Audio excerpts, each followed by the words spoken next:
Vous êtes chez nous dans l'émission Le Sexe et vous, comme tous les mardis de 10h à midi.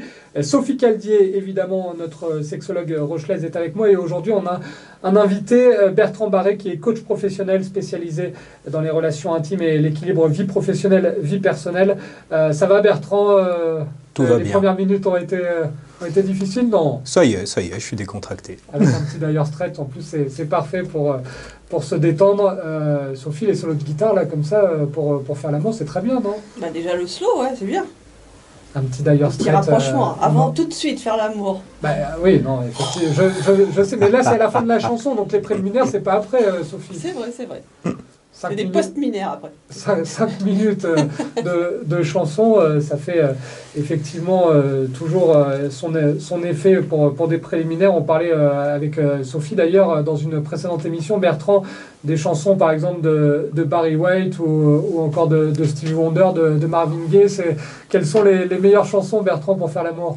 C'est clair que voilà, un slow, du R&B, voilà, c'est du saxo, le saxo. Alors là, c'est vraiment ce qui permet, c'est la magie qui transporte. Sophie nous parle souvent justement du besoin de se détendre avant les préliminaires. Et ça peut aider vraiment le fait de mettre une musique comme ça? Ça, c'est la séduction. Alors les hommes savent faire au premier rendez-vous. Et ensuite, ils oublient. Et après, ils perdent le CD. Voilà, ils ont oublié que, ça y est, elle est engagée, donc il n'y a plus besoin. Mais non, je pense qu'il faut à chaque fois repartir sur des bonnes bases et un petit slow, une petite musique de fond, des bougies, la séduction à fond.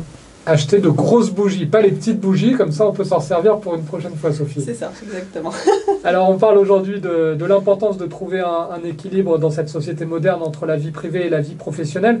On va parler des sources de difficultés. Alors déjà, il y en a une qui concerne beaucoup de monde, notamment Alex et moi là, qui sommes présents dans le studio, Alex Fro, notre réalisateur. C'est la distance entre le lieu de travail et la résidence.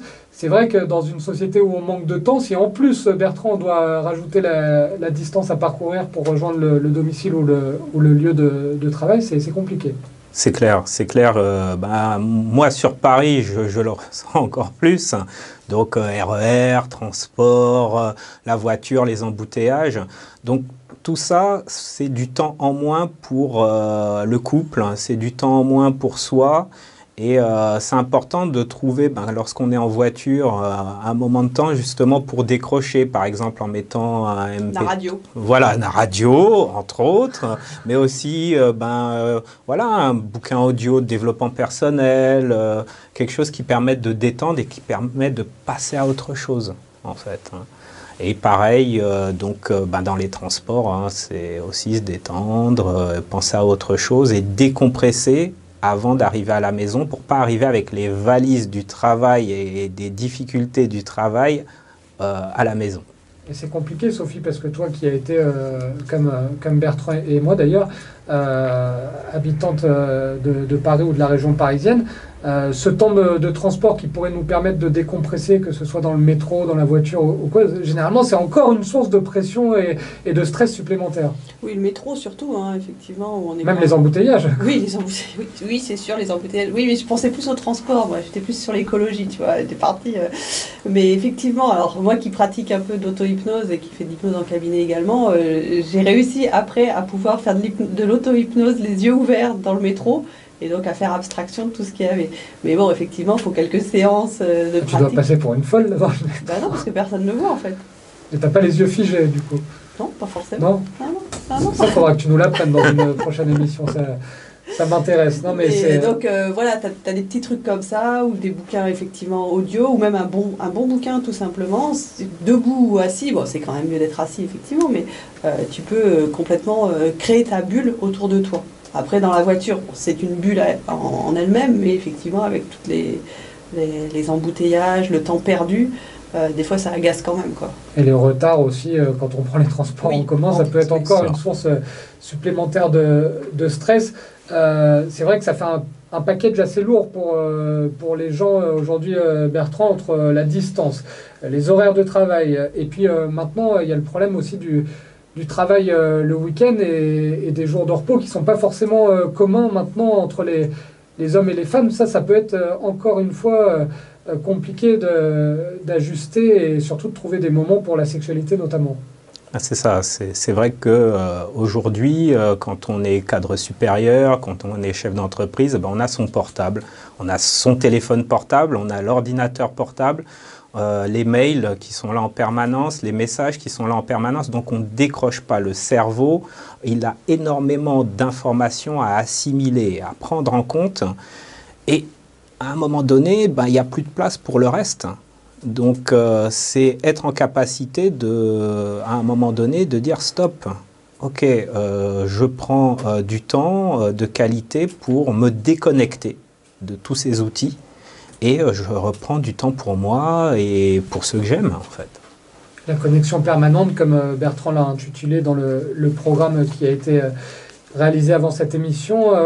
Sophie, on en avait parlé une fois, je m'en rappelle, sous forme un peu de plaisanterie sur le fait que ça pouvait créer des problèmes quand le téléphone était dans la poche, notamment pour l'érection des hommes. Mais c'est vrai que c'est un problème beaucoup plus global. Production de spermatozoïdes. Oui, pour la production de spermatozoïdes. C'est un problème beaucoup plus global, Sophie. C'est vrai qu'on a une pression énorme maintenant. On doit être tout le temps connecté en permanence parce qu'on a les mails qui sont maintenant sur nos téléphones portables. On n'a plus les mails perso, on a maintenant les mails professionnels, on reçoit les SMS, on reçoit les infos, les push. Enfin, c'est une catastrophe pour la vie de couple.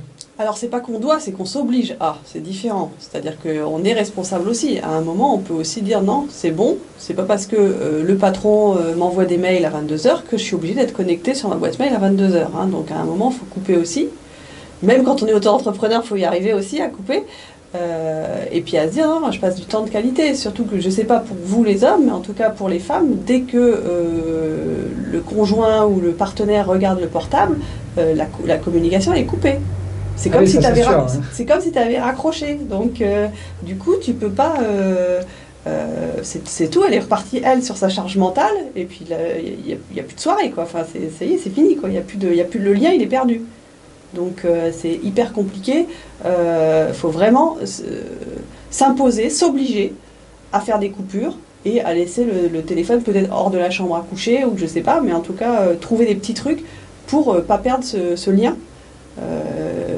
précieux entre le partenaire, enfin les partenaires du couple. Mais ça c'est compliqué parce qu'au niveau de la législation, Bertrand, on sait que il y a certains pays qui vraiment ont mis des règles précises et où on a le droit, et surtout, enfin on a le droit aussi en France, mais là où le droit est écrit noir sur blanc, on n'a aucune obligation de répondre à des mails professionnels, à des appels en dehors des heures de travail. En France, comme dans beaucoup de pays, c'est beaucoup plus compliqué parce que si son patron appelle 20 fois, envoie 20 mails et qu'on ne répond pas parce qu'on est sur son temps de repos, ça peut avoir des préjudices. Alors c'est inscrit quand même dans la loi. Et cette loi est très peu utilisée, c'est ce que je voulais dire. Alors c'est ça. C'est vraiment des négociations à mettre en place dans les entreprises. Dans mon ancienne vie, j'ai été représentant du personnel, donc c'est quelque chose dont on parlait énormément. Le droit à la déconnexion, le droit à la coupure, et c'est important de le rappeler aux chefs d'entreprise, c'est qu'à un moment donné, le salarié a besoin de ce temps de décompression pour être plus performant. Et c'est également le cas pour les cadres, pour les chefs d'entreprise qui eux-mêmes sont à fond dans le chiffre, le suivi de la performance de l'entreprise, et ils doivent penser efficacité. Penser efficacité, c'est comme quand je récupère de l'énergie, à quel moment je décroche, je me ressource pour être plus efficace. Et ce qui était dans les années 80 pris un peu comme de la fragilité, c'est non, aujourd'hui, avec l'informatique qu'on a, les technologies d'aujourd'hui, il est primordial de décrocher pour justement prendre ce recul et revenir à la charge en étant structuré avec des priorités à mettre en place. Et puisqu'on est sur la connexion permanente, il y a un autre sujet qui peut poser problème et une autre évolution technologique qui, je pense, pose problème désormais, Sophie, ce sont les réseaux sociaux. Là, on est en 2019, ça fait maintenant 4-5 ans que les réseaux sociaux ont pris une part très importante dans la vie des gens dans le monde entier, pas que en France. Alors il y a les gens qui travaillent dans la communication comme nous, où on peut avoir pour des raisons professionnelles le besoin d'être connecté à Twitter, à Facebook, à Instagram, etc. Mais en dehors de ça, même les gens qui ne travaillent pas dans la communication, on est aussi de plus en plus pris par ces réseaux sociaux. Oui, et le souci aussi, c'est que, c'est bien de souligner ce sujet-là, c'est que l'intime devient extime, on pourrait dire, l'intime est extériorisé, et qu'il y a des gens qui vont mettre directement sur les réseaux sociaux leurs conflits, leur vie privée, etc., demander des conseils en direct à leur entourage ou à leurs amis virtuels. Et du coup, des fois, c'est pas des super conseils, quoi, en fait, hein, parce que c'est très projectif, les conseils. Hein. On parle de soi, en fait, quand on donne des conseils aussi. Donc, quand on est pas thérapeute ou coach, ou voilà. Donc, du coup, il y a une énorme projection. Et on sait pas vraiment ce que vit le couple. Et c'est pas parce qu'il y a un petit conflit qu'il faut tout de suite monter ça en divorce ou en séparation. Donc, vraiment, les réseaux sociaux peuvent vraiment faire du mal, mis à part le temps. Comme tu disais que ça prend sur le temps perso. Parce que les gens, effectivement, je sais pas, on n'a qu'à chiffrer, je pense qu'on passe entre une demi-heure, 1 heure minimum sur les temps, les réseaux sociaux pendant la journée. C'est une perte de temps monumentale, mais en plus, voilà, l'intime devient, s'extériorise, et ça, c'est vraiment néfaste pour la vie de famille, le couple, etc. Et même néfaste pour vous, les professionnels, parce que Bertrand, on va peut-être le rappeler, Sophie parlait des gens qui de plus en plus étalent leur vie et demandent un petit peu des astuces sur les réseaux sociaux. La plupart du temps, les gens entre amis ne sont pas forcément objectifs, parce qu'ils peuvent soit être amis de l'un des deux dans le couple, soit avoir vécu déjà de leurs propres expériences et du coup un peu les projeter sur celles des autres. C'est important d'aller dans ce cas-là consulter quelqu'un de professionnel, tout simplement parce qu'il est neutre aussi. Exactement. Exactement. En fait, le fait de ne pas être impliqué dans le couple et d'avoir un regard déjà bienveillant, sans jugement, et permettre de prendre du recul aux personnes, c'est un vrai plus. C'est un vrai plus parce qu'on n'a pas ça dans son entourage. Dans son entourage, il y aura toujours un jugement, il y aura toujours un a priori, une croyance qui fait qu'on va orienter la personne et on ne va pas l'écouter par rapport à son besoin. Donc, quel que soit le professionnel, hein, le professionnel n'est pas là pour donner son point de vue. C'est juste permettre à l'autre de dire ben, vous voulez quoi exactement et qu'est-ce qui est important pour vous.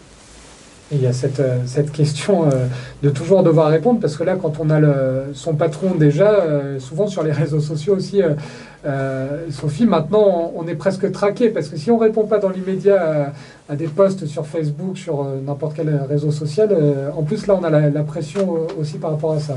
Oui, effectivement, et je voulais rajouter par rapport à Bertrand qu'effectivement, les professionnels que nous sommes, on peut voir aussi le fonctionnement du couple, le fonctionnement pas que conscient, parce qu'effectivement, il y a les actes de la vie quotidienne qu'on fait, que les gens voient, etc. Mais nous, il y a toute l'analyse derrière, le type de personnalité, comment ils se sont mis ensemble, comment ils se sont rapprochés, pourquoi ils se sont rapprochés, du point de vue effectivement conscient, la rencontre, etc. Mais aussi tout ce qui est inconscient, que nous, on peut voir, percevoir, et du coup les aider à mieux comprendre et voir dans quel piège qu'il faut qu'ils évitent pour ne pas entrer dans un conflit.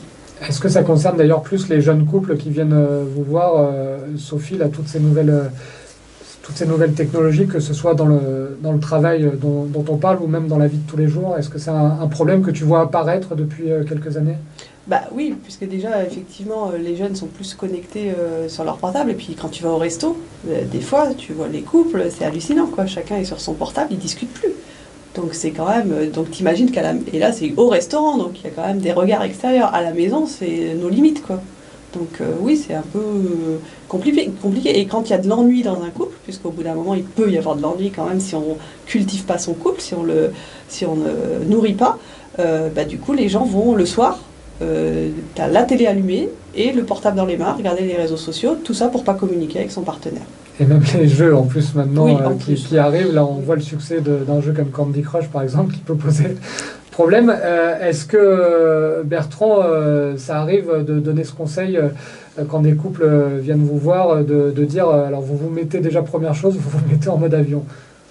Ah ben complètement, hein, je leur conseille de planifier un moment pour eux. C'est-à-dire que dans l'agenda, il y a un moment où on coupe la télé, On ne regarde pas,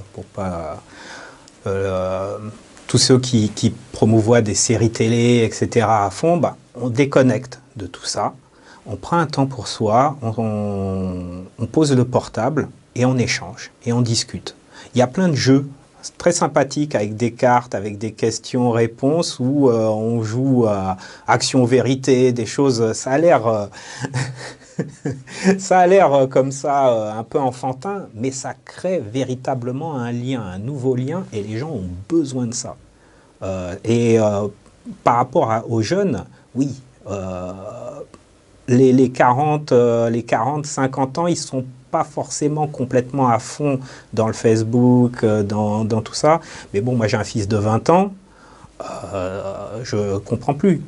C'est Instagram, Snapchat, et s'il n'a pas son portable, il n'est plus du tout dans la réalité, il n'y arrive plus, quoi.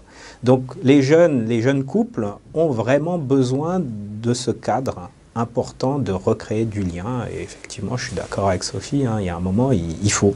Et on leur dit, l'exercice, c'est vous restez 1 heure, vous vous donnez rendez-vous et vous parlez. Et il y a d'ailleurs, je crois, la journée mondiale du sans portable, ça peut être un premier pas. Alors c'est compliqué pour certains, mais effectivement, ça peut amener une source de stress. À l'inverse, on recherche d'éviter le stress, mais ça peut en rajouter un supplémentaire. On fera une émission, on l'avait dit avec Sophie d'ailleurs, sur ce phénomène des réseaux sociaux, des portables, de la connexion, parce que ça amène plein de soucis parallèles. Ça amène, Sophie, on en a déjà parlé, mais le souci aussi du rapport des jeunes à la pornographie qui est de plus en plus accessible sur les smartphones. Puis la dépendance au portable amène plein d'autres dépendances. Enfin, et de toute façon, c'est même... c'est pas que ça amène plein d'autres dépendances, c'est que la personne est un dépendant affectif peut-être de base et que du coup crée des dépendances pour ne pas être seul, ne pas s'ennuyer, voilà, tout simplement. Et vous êtes chez nous, il est 10h43 dans votre émission Le Sexe et vous, comme tous les mardis de 10h à midi sur Na Radio. N'oubliez pas, la dernière demi-heure de l'émission est consacrée à vos questions. Aujourd'hui, on va avoir Bertrand et Sophie pour répondre à toutes vos interrogations. On se retrouve dans un instant. Aujourd'hui, on évoque le juste équilibre entre vie privée et vie professionnelle. Certaines fois, tout est une question de self-control et justement, c'est la chanson qui arrive sur Na Radio. On se retrouve juste après.